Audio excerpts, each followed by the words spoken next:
in quite a lot of leadership literature, there is a distinction, a split is made between leadership, which is somehow kind of visionary and out there, and management, which is more processy and generally more plodding.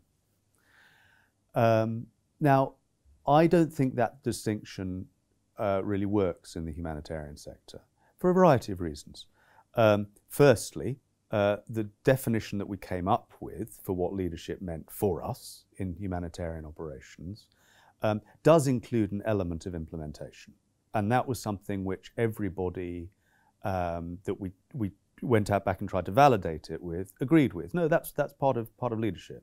Secondly, because even if it were not part of leadership, it's very hard to imagine a country office or a country program situation where you would have different roles, one for the visionary leader and one for the manager. You know, most people on the ground, most of the people who we're working with have to do both of those things. And those two things are intimately connected. So it seems in the reality to be a false distinction. The other thing I think that's important to recognize is the distinction between leadership and management.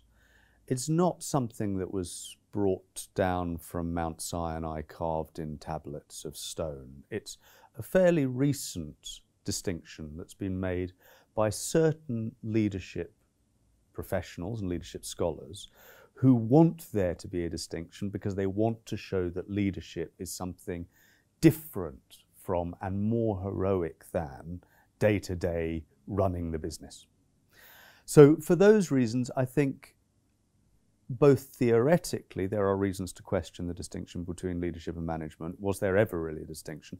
And certainly in terms of the reality of humanitarian offices and the reality of the humanitarian work, that distinction doesn't seem to exist.